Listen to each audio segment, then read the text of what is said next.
Alright, hey gamers. Want to make a quick video explaining what's going on in X any%, because it's a really weird level, and it doesn't make a whole lot of sense if you just try it yourself. And a lot of people have questions about it, because it's weird. So yeah, here goes. So anyway, what's obvious from the start is you want to get a jorfboost at the start, give you enough speed, get you over here as fast as possible. So if you try to do that normally, and you just down dash onto the spikes, you can sometimes hit the jorf. And whenever this happens and you don't do anything special, you'll land on the jorf, and if you try to dash on the frame you hit the jorf, then you'll get an air dash, which is bad. You can't recover from this, you can't jump or anything, and you're dead. Nothing you can do. And so what's going on here, the reason why you can't dash is because of subframe stuff.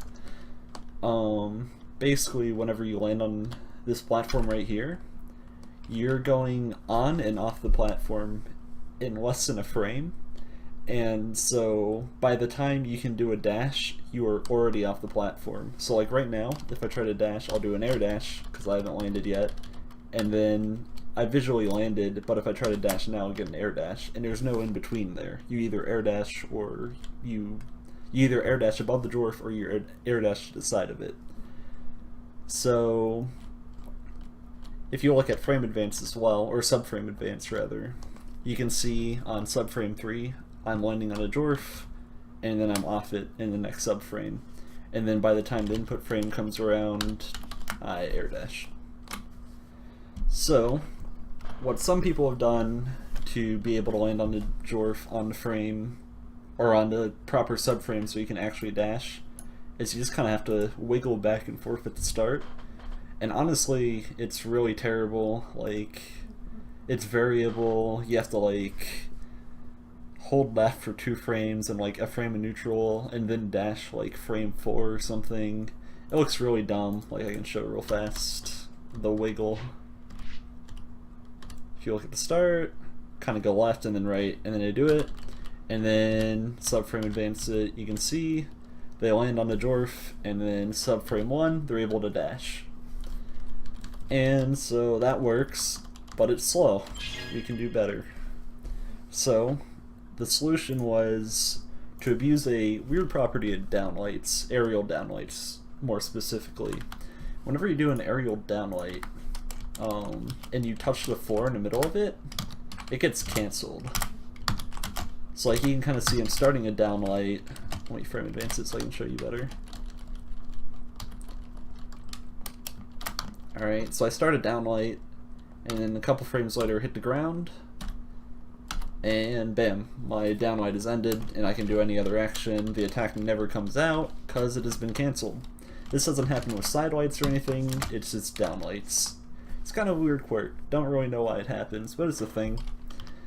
And so we can abuse this because whenever you do an attack, there's a little bit of time dilation that goes on, and it sounds really complicated, and it is fairly complicated, but basically just know whenever you do a light attack, the game kind of slows down.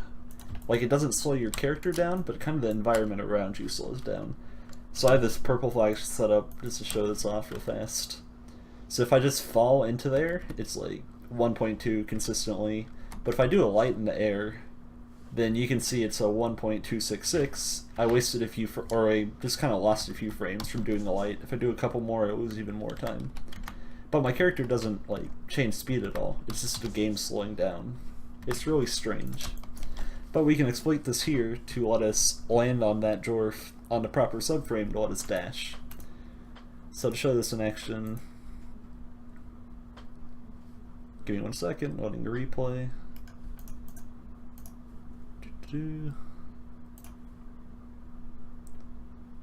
Alright. Alright, so if you look at this task created a while back, we started downlight here, and then if we subframe advance, we land on the dwarf, and we're able to dash. And that saves a ton of time over wiggling at the start, and it's a lot easier to do. So yeah, you exploit the property of being able to cancel the downlight, and the property of it giving you a bit of dilation, which lets you be able to dash off the jorf. Alright, and so from there, it gets a bit more complicated.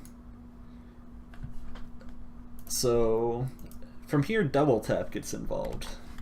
And double tap is really weird. It's a thing you can enable in options, double tap dash right here.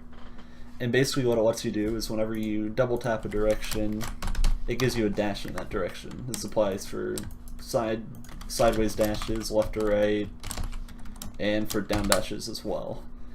And what matters here is that we can use it for these sideways dashes. Because whenever we do this, we're able to do a dash to the right while also holding down. So normally if you do a dash while holding down, you get a down dash no matter what.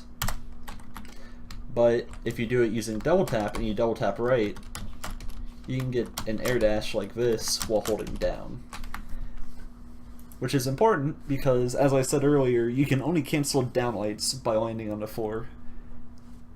So in theory, to do this light attack as late as possible, you want to be holding down to start this down light, and then immediately in the same frame, you would want to finish a double tap dash so that you would get a sideways dash. And so this in action looks like this right here. Alright, so a lot goes on in this frame. So subframe 1, you can see that the dash input has registered down here and the light input has come out as well, and we're starting a down light.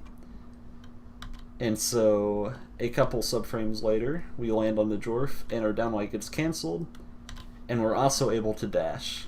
And so in a way, we've kind of buffered our dash across the frame. We're just kind of delaying when the dash happens during the frame because the game checks like, oh, can I dash right now? Oh no, I can't because we're doing a downlight, and you can't cancel a downlight using a dash yet. But then the downlight gets canceled during that frame, and the dash is suddenly like, oh, I can come out now. So that's what happens. And so yeah, you hit the jorf, and you get the boost, and that saves just a couple of subframes over not using double tap, because you get even less time dilation, so you get even less slowdown, which means you go faster. Funny how that works out. So yeah, those couple of subframes that you save from doing this, it's just enough to save one more frame.